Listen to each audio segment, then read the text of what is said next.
smell of diesel here.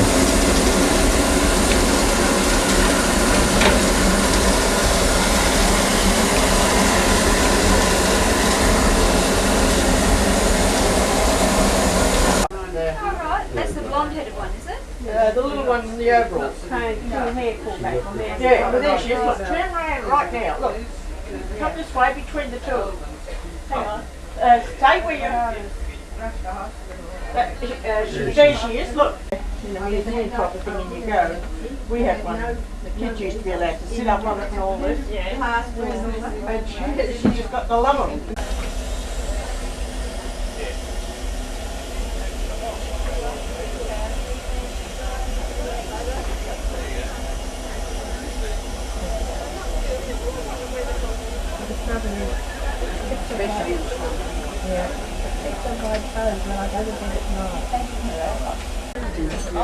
She doesn't get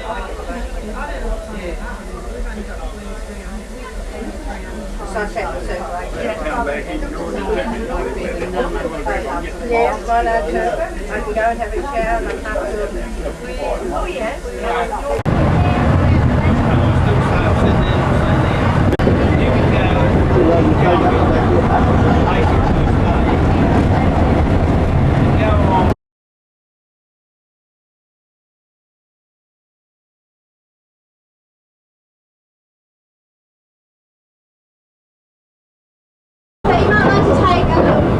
Looking downward and then back to the left to see the mouth of that horse.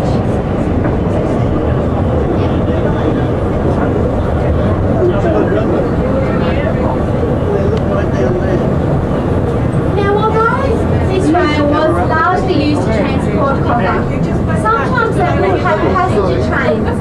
They bring the mining family of Queenstown down on this railway, and by the banks of those kingdoms.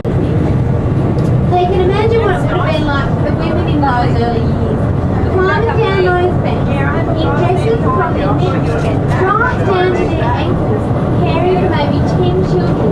And I can imagine, in the late afternoon, climbing back up that track to the train, they would have had a few happy husbands, particularly if they'd been into that sassafras.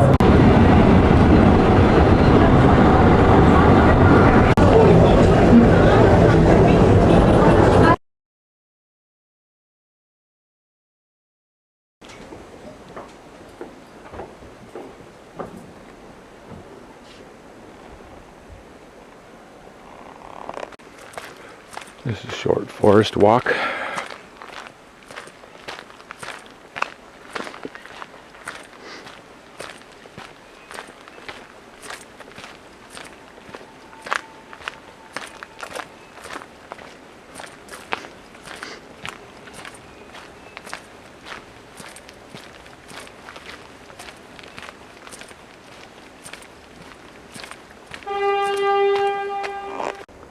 Gives an idea of how steep and rugged this would be if you had to climb up it for some reason.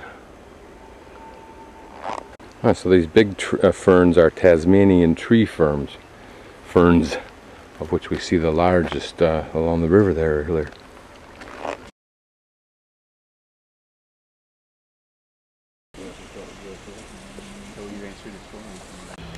This is the Lazy Susan, where they turn the engines around so they can return back.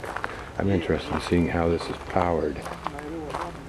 I thought it would be from some kind of power takeoff right there, and maybe it is. Maybe that's how it's powered.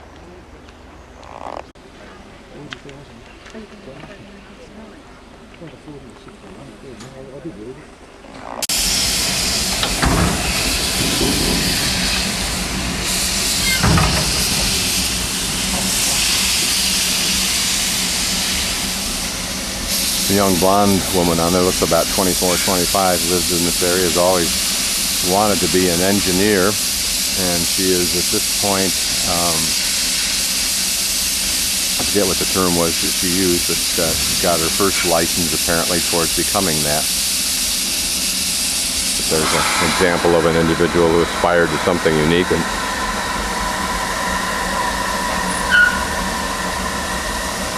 And if you can believe this huge engine's being turned by two men, that's what's fascinating. That puppy must be beautifully balanced.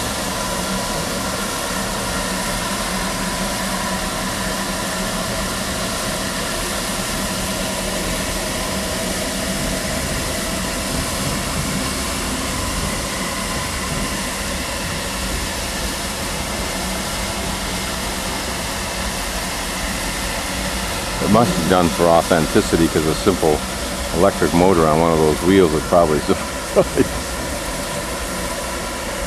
And then they slow it down by hand, if you can believe it, and bring it back. Amazing.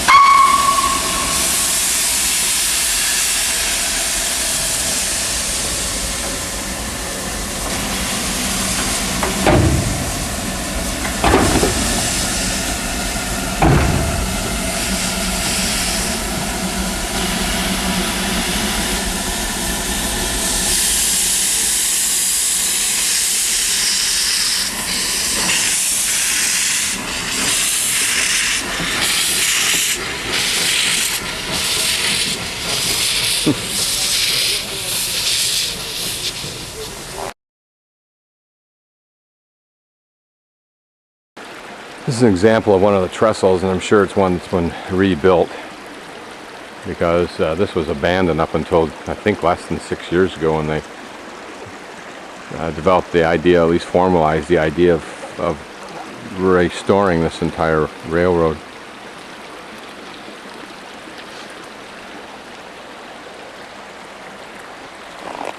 This is the King River. It looks like a pretty river to run.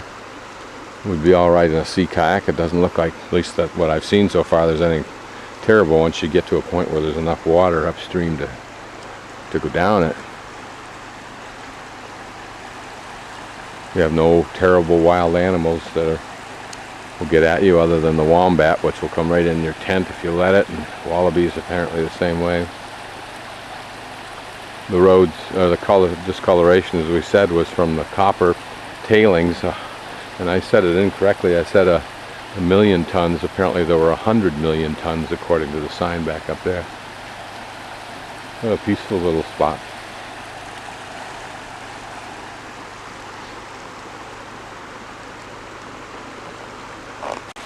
Some of the ancient timbers from the original railroad. Apparently there were two mining companies, one here and one behind me in another river valley, that were competitors.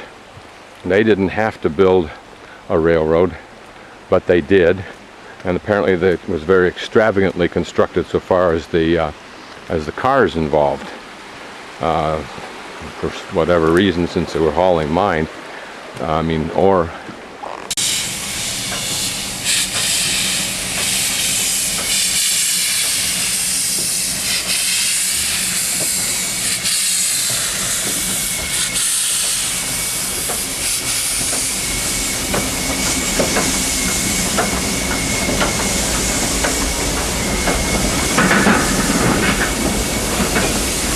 On Bougainville, and we'll also be following along the King River. If you have a look through these trees, This is the only flat area here. They give you an idea of the workshops that were once out here. In a couple of moments, you'll be able to look directly down. Black silhouettes represent the buildings that were probably here. They tried the very first locomotion. Just around the corner, a little more on this side. There's an old track going through there to simulate that. Now most of the workers out here is their first time away from home.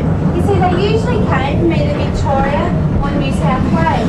You see, the Tasmanians, they knew the reality of life out here. And they didn't want to come out in the wet, the cold, the rain, the hail, more wet, more cold. Big pylons out here. These are the quarter-mile bridge. And as the name suggests, this bridge did once run for approximately a quarter of a mile. And it was one of the main reasons for the demise of the railway, because the maintenance costs involved with the bridge were so exorbitant. Now when they used to drive across this bridge, they could only go across at a very slow walking pace. Because if they went any faster than that, the bridge would get up a swing of about 2 to 3 feet from side to side.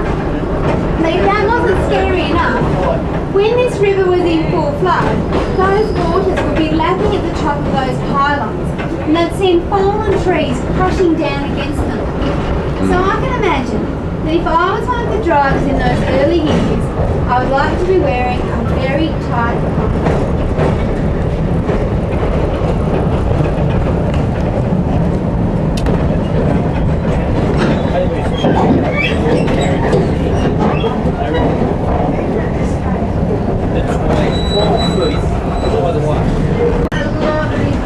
This is an example of the tailings that wash down river.